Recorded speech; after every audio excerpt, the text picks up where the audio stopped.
Hello दोस्तों, आप सभी का हमारे YouTube चैनल कहानी बाय एनके पर स्वागत है।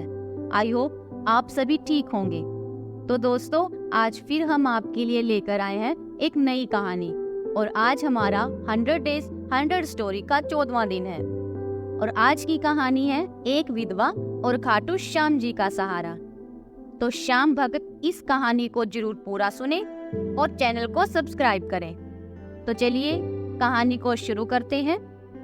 बाबा खाटू श्याम जी, जिनके बारे में यह कहा जाता है कि वे हारे के सहारे हैं, उनके दरबार में आने वाले हर भक्तों की कोई ना कोई कहानी जरूर होती है। किसी के साथ कोई चमत्कार होता है, किसी भक्त के बिगड़े हुए ऐसे काम बन जाते हैं जो असंभव थे। ऐसे ही बाबा के किस्सों में से एक सच्चा किस्सा हम आपको बताने जा रहे हैं। यह घटना 2022 की है। दिल्ली के मंगोलपुरी इलाके में मधु जी अपनी छोटी सी बेटी काजल के साथ रहती थी। पिछले साल कोरोना की वजह से उनके पति का देहांत हो गया था। पति के मर जाने के बाद ससुराल वालों का रवैया बदल गया। मधु के सास ससुर और देवर जेठ सब यही चाहते थे कि वह किसी न किसी तरह यहाँ से चली जाए और उसे प्रॉपर्टी में कोई हिस्सा ना देना पड़े। मधु को ये सब बातें समझ में आ रही थी। वह बुरा भला सुनकर भी किसी तरह वहाँ अपनी बच्ची के खातिर रह रही थी। लेकिन एक दिन उसके ससुर ने साफ साफ कह दिया, बहू तुम अपने पीहर चली जाओ, तुम्हारा खर्चा कौन उठाएगा। वैसे भी इस लड़की की पढ़ाई और इसकी शादी की जिम्मेदारी उठाना हमारे बस की बात नहीं है। उनकी बातों का समर्थन करते हुए सबने मिलकर मधु को घर से बाहर निकाल दिया। मधु के पीहर में उसकी भैया भाभी खुद एक छोटे से किराए के मकान में रहते थे, इसीलिए वह वहां भी नहीं जा सकती थी। लेकिन वह मजबूरी में अपने भाई के घर पहुंच जाती है। वह अपने भाई से कहती है, भाई आप मुझे कुछ दिन के लिए यहाँ रहने दो, फिर मैं कोई काम ढूंढ लूंगी और रहने का इंतजाम भी कर लूंगी। भाई मान जाता है। मधु काजल के साथ वहाँ रहने लगती है। अगले दिन से वह काम की तलाश में भटकने लगती है, लेकिन उसे कहीं भी कोई काम नहीं मिलता। शाम को जब वह घर आती है तो देखती है काजल की तबीयत बहुत खराब है। वह काजल को लेकर डॉक्टर के पास जाती है।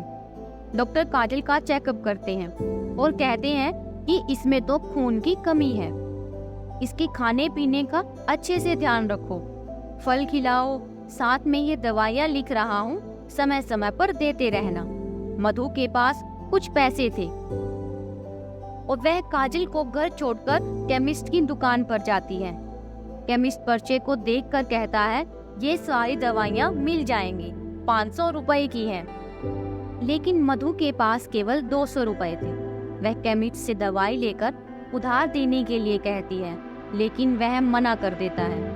पर्चा वापस लेकर मधु घर की ओर चल देती है। रास्ते में एक बंद दुकान की सीढ़ियों पर बैठकर वहां अपने भाग्य को रोने लगती है। तभी उसे कहीं से भजनों की आवाज आती है। मधु उस आवाज की ओर चल देती है। बराबर वाली गली में खाटू श्याम जी का कीर्तन हो रहा था। वहां रोते रोते जाकर बैठ जाती है। सामने श्याम बाबा की मूर्ति को देखकर रोने लगती है। भजन सुनते सुनते वो भूल जाती है कि वह तो दवाई लेने निकली थी।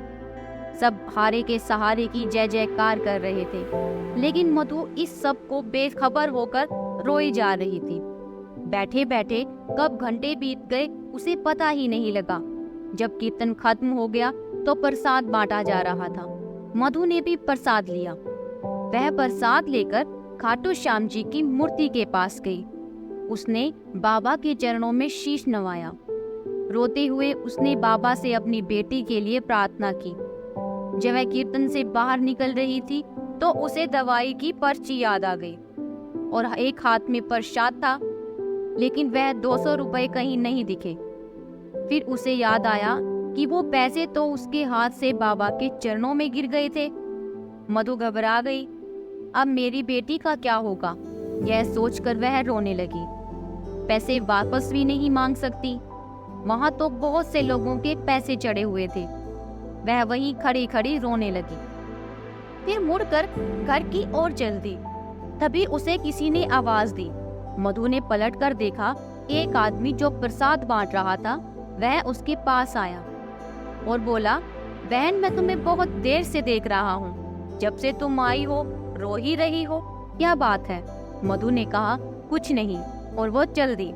लेकिन उस आदमी ने कहा, बहन मैं तो समझा रहा था, तुम बाबा के गुणगान सुनकर खुशी में रो रही हो। मुझे लगता है बात कुछ और है। मुझे बताओ तुम कौन हो? ये कीर्तन मैंने ही करवाया है। बाबे के दरबार से कोई निराश होकर नहीं जाता। बताओ क्या परेशानी है? मधु ने रोते हुए उसे सारी बात बता दी। तब उस आदमी ने काम कर रहे एक लड़के को बुलाया और मधु के हाथ से पर्चा लेकर उसे दिया। 1000 रुपए दिए और कहा, इस पर्चे की दवाइयाँ और बाकी बचे पैसों से फल लेकर आओ।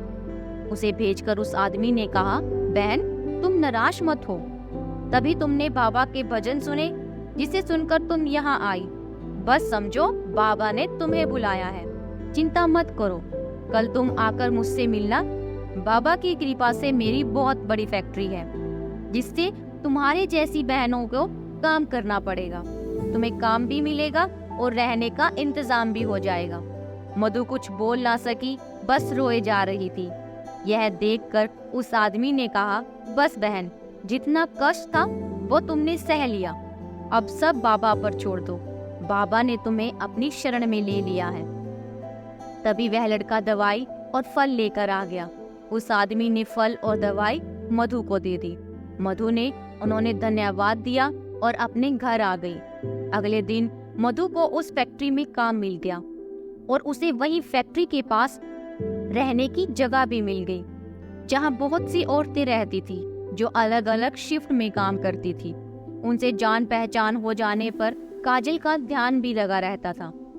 कुछ ही दिनों में वह अच्छे से काम सीख गई। मधु अब हर दिन खाटू श्याम जी का दीपक जलाती और उनकी पूजा करके घर से निकलती। 6 महीने बाद जब उसे पता लगा कि उसकी फैक्ट्री की ओर से मैं बस सबको खाटू श्याम जी लेके जा रहा हूँ, वह बहुत खुश हुई और काजल को साथ लेकर वह खाटू श्याम जी के मंदिर पहुँच गई। लाइन में लगे लगे उसे बहुत देर हो गई। जब वह बाबा के सामने पहुंची तो उसकी आंखों से आंसू बह रहे थे।